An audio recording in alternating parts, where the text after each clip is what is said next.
Hi hello नमस्कार सगळ्यांना. कशा सगळे छान ना? छानच असले पाहिजे.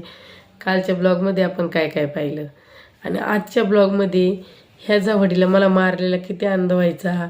सोम्या सांगतोय तिला मी कुणाकुणाच्या मोबाईलवरून फोन करायचो, आता आलं मला भेटच तू. आणि ही जवडी वस्तीतल्या लोकांची काय काय लपडी सांगती. अरे ज्या काकूच्या ताटात मी चुलत सासूच्या ताटात जिने खाल्ले ना भिकारीनी, त्या सासूला ती बदनाम करते. अरे ही पक्के धंद्यावाली, त्यामुळे दुसऱ्यानं धंद्यावाली म्हणणारच ना भिकार आवलं तिची. राहिला सोम्याच्या विषयी, सोम्यामध्ये मला बायकोचं थोबड बघूशी वाटत. त्याला बायकोचं थोबड फक्त जवायला आणि पोरं काढण्यापुरतंच बघायला भेटलं. आणि भिकारी 8-9 वर्षाला तो थोबड बघितलं दिवशी कोर्टात तो थोबड बघितली अवगुणी. एखादा रोग झाला का दिसतोय तू माधुरच्या. ती गरज पण नाही भिकारी. मला माझी 2 मुलं आहे ना, बास खूप मोठी मी. तू कोणाकोणाला काय काय शिवे दिल्या, कोणाकोणाला काय काय बोलल्या वस्तीमध्ये, सगळं रेकॉर्डिंग ऐकायचं आता. कारण तू माझ्या आयुष्याचं वाटोळं केलं, तुझं कुठंतरी थोडंफार नुकसान झालंच पाहिजे ना.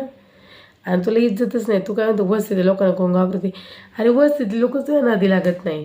कारण वस्तीतल्या लोकांना माहिती हे पक्क दलिंदर आहे, याच्या नादी लावून काही फायदा नाही. याच्यामुळे आपण बदनाम होऊ. चला आपण रेकॉर्डिंग ऐकूया, काय बोलतोय कसा बोलतोय. चला आपल्या ब्लॉगला सुरुवात करूया. पण हां, शेवटपर्यंत ब्लॉग बघा बरं का. वैशाली मॅटर खूपच वेगळा आहे. कारण वस्तीतली धंदेवाली, प्रॉपर धंदेवाली म्हणलं तर वैशाली संभाजी दरगुडे. आणि तिच्या संग धंदा करणारा सोमनाथ एकनाथ दरगुडे. बाप तो मरून गेला, पण भाऊ पण त्याचा मिलिटरी ते सचिन एकनाथ दरगुडे. तो पण कसा धंदेवाला कसा शिकवतो त्याच्या भावाला, आपण सांगूच थोड्या दिवसांनी त्याच्या ब्लॉगमध्ये. राहिले त्याची बायको राणी दरगुडे, ती पण कशी टन टन टन एखाद्या उंट्या उड्या मारू मारू लोकांना काय काय बोलती. तिचा पण आपण विषय घेऊया. चला ब्लॉगला सुरुवात करूया. सगळ्यात आधी रेकॉर्डिंग ऐकूया आणि मग त्याच्या सोयीसर बोलूया. एक दिवस बाळ्यांचा बाळ्या घेऊन गेलो बरं का. बाळ्यांच्या बाळ्याला घेऊन गेलो, बाळ्याच्या मोबाईल मला काय माहिती बाळ्याला जिओचा मोबाईल पैसे काढायचे बरं का. मग बाळा म्हणला अरे माझं पैसे काढायचे, तिने ऐकले बरं का. मग त्याचे फोन करा म्हणजे भैया जी आप टेंशन ना लीजिए, बोला आपका गलत सर मैं आप भी करते बोले. बाळ्या म्हणतो नाही नाही, बाळ्या म्हणतो नाही नाही नाही करते नाही तिकडे तो गोल गेला. 8 वाजेपर्यंत बसलो, आलो घरी निघून. मला बायको कोणाकडे बघूशी वाटत नाही माहिती का. एक दिवस काढायचा.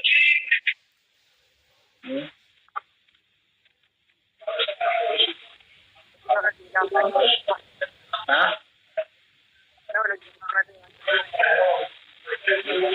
तू तरी पाहिलं नाही, तुम्ही भांडण झाली तू माया बोललो तू. तुझं पाहिलं असतं ना, तुझं असं पाहिलं असतं ना, रेडी असते तू तिथेच पाहिजे असते. म्हणले असते हिला ना मी कापूर सगळी तुला माहिती बापच तुझं पाहिलं असते त्या दिवशी माझं समज तिच्या बापाचं खाते जवळीचे अख्ख्या गावासंग झोपत. तू म्हणली असती मीला याच्यात मोटर करून टाकली आता जवळ म्हणली असती. मला कापाय तिच्या आईने नाही काढलं मला.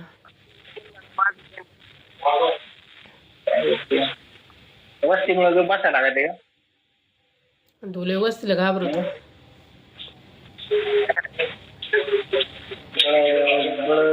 3 महिने गावाला काढली मी येडे. मला वाटायचं होतं याला तरी गेट होईल, पण लॉकडाऊन पुढे हालचालच करता येईना. तुला फक्त जवायचं, लॉकडाऊन पुढे हालचाल करण्यात मी तुझी लई वाट पाहिली. म्हणजे पुढे वावराच्या साईडला दिसली. एक दिवस माझा मावस जो आलता बघ, आणि मी नेमकं उसाच्या खाली तू वरून चालली होती. आणि त्या मावस भावाला सोडून द्यावा म्हणलं, इकडून उसाकडून निघा तुझ्याकडे बरं का. तुझ्या बाई आम्ही मागून आलता बघ.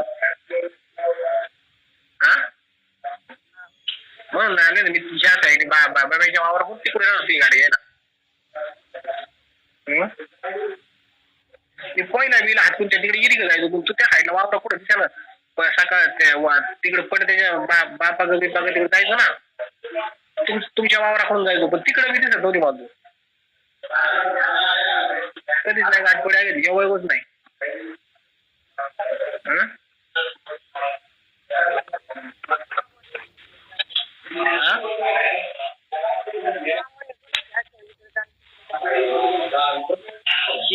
बाकीचं नाही आपला कोण विषय काढत. बाकीचं नाही कोण विषय काढत. बाया नाही विषय काढत. बायका कशाला पारी काय म्हणली माहिती का, काय म्हणली आज बायकोला तू काय म्हणली असं ना, तू कस काय त्याच्या जवळ गेली म्हणली मी नाही जवळ गेली तर माझ्या जवळ आला. तू अशी म्हणली तिला ते पाहिला तिला नाही तर पुन्हा दुसरं पुढं मी तरी विचार करतोय म्हणजे ही काय आपण जाऊ विषय कोणी काढत तर तू काय बोलत नाही ना.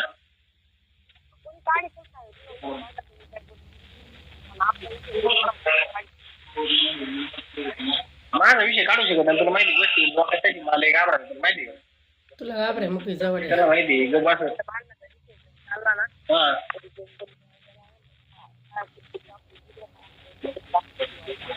तुला वाटा बायकोली वाढणे कधी कधी वाटलाच नाही बायकोला मला खतम कर. हा कामाच्या वाटत वाढ झाली हा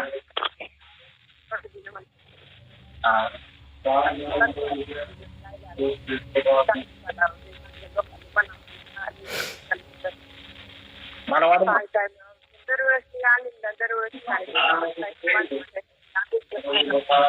ऐक ना मला आहे ना असं वाटत ना माझी लई परिस्थिती वाईट होती तारा दिला म्हणतो माहिती का जम्मू पासून तारा दिलंय मला वाटायचं तू याला जरी फोन करशील तू कसा आहे समजा काही जर माहिती चुकला मला लई वाटायचं बरं का की मला फोन करेल मला एकदा तरी विचारेल बाबा तू जेवला का तू हाय कसा मी याला तू बोलत का नाही हा माय लई वाटायचं पण मागून मी म्हणायचं अरे आता तुझं संसार आहे नसेल टाइम भेटत तिला संसाराची काळजी सगळं आणलेलं लोकांच्या संसाराचं वाटून असं केलं नवरा भाडे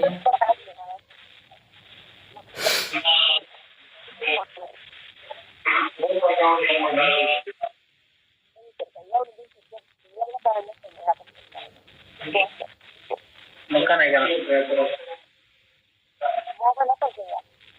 माझ्या गावाला गावाला नको रे गावाला अयो एकदा बायको तुझ्या फोटो माझ्या मोबाईल तू पाहिलं बरं का पण ती बावड्यांच्या आशामुळे काय नाही म्हणली आणि एक दिवस ते मदर डे होता बघ मदर डे ते दीदीने फोटो टाकला असेल तुझा फोटो साडीवाला हिरव्या साडीवाला बरं का हॅलो आणि मी ते मला कळालं मदर डे आज नक्की तुझा फोटो असेल बरं का डीपीला बरं का आणि मग मी काय केलं माझा मोबाईल घेतला बायकोला म्हणलं मोबाईल गेम खेळता हॉटस्पॉट चालू केलं तुझा नंबर टाकला आणि तुझा फोटो पाहिला म्हणलं कमीत कमी नाही जवळ मी तर म्हणलं फोटो तरी बघा म्हणलं कसलं फोटो बघा परत दिल फोटो आला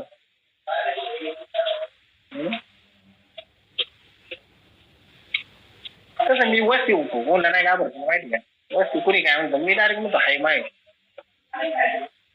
तुझे बापाने तेच केलं त्या बापाने तुझ्या आईने तेच केलं मी काय पण त्याला म्हणलं हाय म्हणलं तुझी वहिनी म्हणलं काय करणार तू म्हणलं काय उपडणार म्हणलं माझी आई म्हणलं माझं म्हणलं माझं प्रेम होते म्हणलं काय आमचं लपड म्हणलं हाय अजून म्हणलं अजून बी म्हणलं काय नाही बोलला म्हणलं मला काय करायचं म्हणलं काय नाही म्हणलं हा मी काय बोलला घाबरते म्हणा हाय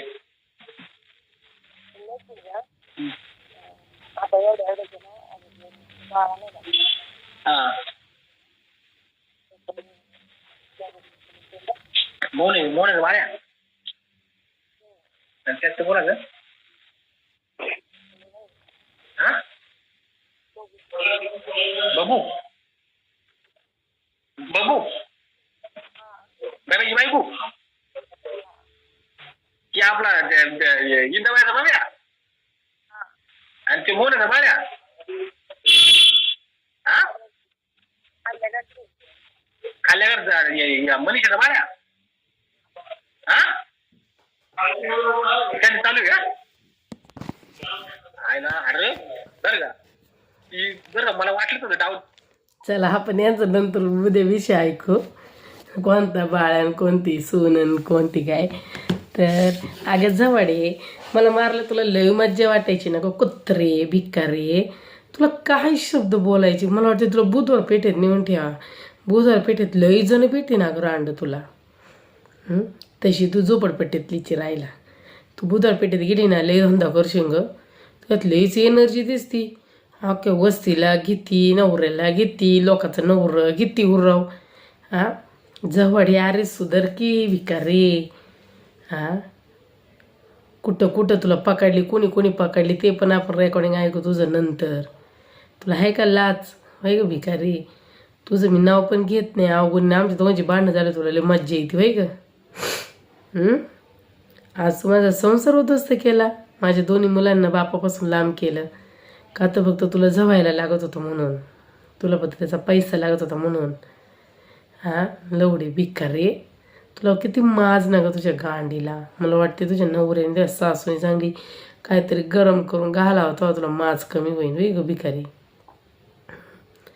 काय बोलायचं काही मला शब्द आठवत नाही तुझ्यासाठी ना किती पण शब्द बोलले ना ते कमीच आहे आणि तुला एक सांगू का मी तुझ्यासाठी माहिती करता सांगते जे बुधवार पेठेतल्या बायका आले ना त्यांना खरं वेशवाल्या बायका नाही म्हणते रे ते एक दोघं जण त्यांना असं संसाराचं ते वाटव नाही करते कोणाच्या तसं तू पक्की धंदेवाली पक्की अख्खी खरंच धंदेवाली मानावं लागेल तुला आणि मी खरंच तुला धंदेवाली म्हणून हा शब्द नक्की तुला सुटेबल होईल आणि काय ते काकूचं 4 वेळा काकूचं घेते नाव हां ती काकू खरी असं तर तुला खरं खोटं करायला येईन म्हणूनच मी रेकॉर्डिंग तुम्हाला कट करायची रेकॉर्डिंग पण आता मी पूर्ण रेकॉर्डिंग टाकते का तर वस्तीतल्या लोकांना पण कळू दे तू वस्तीतल्या लोकांविषयी किती घाण करते बाहेर म्हणजे जवळ तू नालायक आहे म्हणून तू लोकांना नावं ठेवी मला लोकांचं टाकायची गरजच नव्हती माझ्या मॅटरमध्ये पण इथं बोलती कोणा संग तू सोमनाथ एकनाथ दरगुडे संघ VS वैशाली वैशाली संभाजी दरगुडे